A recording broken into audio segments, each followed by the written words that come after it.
All right, so hey, peace. We're here at the Happily National Day CSA, Richmond Noir Market. Brother Ahmed, Saline Farms, Power Love. Brother Ahmed, last week we was talking about organic foods, and I think that we still, we got to elaborate a little bit for people as to why they should be eating organic food. So, as an organic farmer, somebody that does this work, why do you think it's important for folks to pay attention to whether or not their food is organic or not? Well, the main thing is that food is what keeps us alive, keeps us healthy and whatnot. And the foods that we get now, a lot of time it has been sprayed with a lot of poisons and things that will harm our body, cause sickness in our body and whatnot. And most of the big farmers, that's what they do. Mm-hmm. They keep their bugs and the worms and from eating the crops up. They Right. spray poison on them. And also they use fertilizer that's not conducive to health, causing cancer, different sickness in our body also. That comes out in the food that we use. So, it'd be wise for anyone to try to eat clean food. Mm-hmm. And being an organic farmer, we don't use the pesticides to kill the worms. Right. We use the pesticide as something we create. Mm-hmm. We make it ourselves. It's made naturally out of red pepper, water, things like that. Right. We have a lot of most of the time we don't use it, So the worms that comes on the corn and the other vegetables, they eat the same thing that we eat, Right. The vegetable itself, Mm-hmm. Just knock the worms off, wash them off or whatever, and keep on going, Mm-hmm. That's what we do.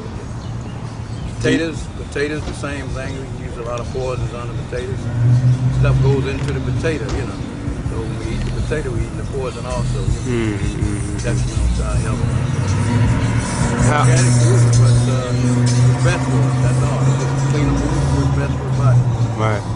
Do you think that a lot of what we're seeing in terms of like a lot of new diseases and stuff like that could be byproduct? Sure. Oh. Of course, yes. It's a lot of stuff is, that's even in the air. Mm-hmm. There's a lot of chemicals they spray on tobacco, soybeans, and whatnot. This stuff floats in the air, Mm-hmm. and we breathe it, Mm-hmm. So it affects our body, cause breakdown in organs in our bodies and whatnot. We have sickness come up, we don't know what the heck's wrong. Right. So sure, that's contributing to it. Mm-hmm. All these poisons and things that they're putting on the food. Mm-hmm. Earlier we was talking about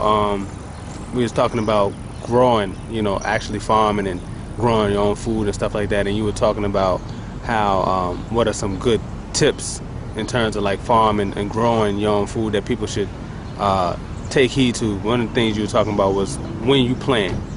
Can you kind of elaborate on that for some of the folks? Well, one of the old, some of them say we can plant anytime. Well, you can plant anytime, But the preferable time is we consider the best time, according to the old sayings and the old writings and whatnot, is to plant on the moon. The moon plays an important role in causing seeds to germinate in the ground. Right. So in the growing moon, the new moon, first quarter, second quarter, third quarter, fourth quarter is time you should be planting, while the moon is growing into the full moon. Mm-hmm. So this pull from the moon on the seeds in the ground can cause the seeds to germinate and come up faster and easier and be more productive, when they mature. When they mature. Yeah. After the full moon, what we call the wasting moon, you shouldn't plant on those days. Because then the pull is not there, on the seeds. Right. So it's wasting in a way. When your crops come, it'll be wasted. It wouldn't grow properly, it wouldn't mature properly. Most of the time, things like that. Most of the top plants ground plants, it doesn't affect them too good. Like root plants, potatoes and whatnot, something that grows underground. It doesn't affect them too much, you know, but it's still an effect on them. So the best time to plant is on the growing moon. That's what we do, you know, and we're always successful. Right. God will always bless us. Right. Have a productive crop. Right. Do you think that people who live in urban environments, like cities, you know, and metropolitan areas, do you think that there's options for them as well? Because, you know, a lot of people don't live in rural areas, and a lot of people that's probably watching this probably don't live in a rural area. Do you think that? How do you think it is feasible for people to grow their own food living in those type of environments? Sure it is. When I was away from the farm, I was away from home. You know, I was living in the city. Even out in the suburbs, you know, around my house, where normally flowers would be, I would plant vegetables. You know. So instead of having blooming flowers, I had blooming vegetables all around my house. You know, and in flower beds, I had vegetables and flowers. So I had farms right there in the city, you know, suburbs. So we could do the same thing in the city that we have any land. So a lot of time we interested in having a beautiful lawn, which is good, you know, having a beautiful green lawn. But if you're hungry, you need to grow some food. Tear that lawn up. Plant you some vegetables right there on your lawn. And you don't have to take the whole lawn. You can just take sections of the lawn. Right. You know, there's one row, a streak here, a streak there, a patch here, a patch there. And you can still grow your own vegetables right in the city. Do you think? Have you heard about the Senate bill they trying to pass to keep people from growing their own food? What are your thoughts on that? Excuse me one minute. That doesn't make any sense at all to me, you know. Okay, go ahead. Hey, this is Linda Kareem. I am the commercial liaison for Community Shared Agriculture, and I greet you with the greetings of peace and health. Remember, this is a green world. Living holistically means eating green food, live foods. You don't want to eat anything dead.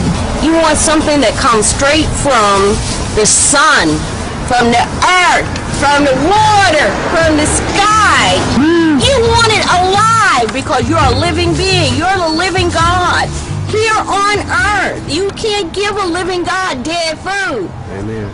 They don't mix.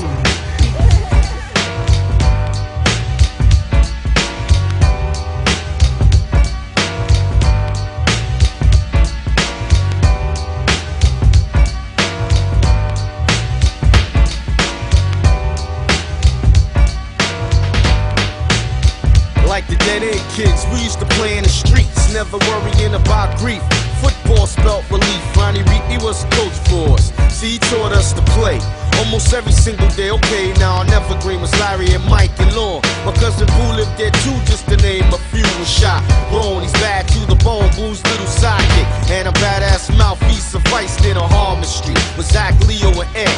Me, Jody, and Boo, Pajun, Rocky, and then comes Tommy and Cedric, Lamont and Greg. Unique in our own right. At times we fight, but that's alright still. Not real lies, and we had love and showed when we played. No phony charades against one another. Now while I write this song, it's like some are still alive and a couple are gone.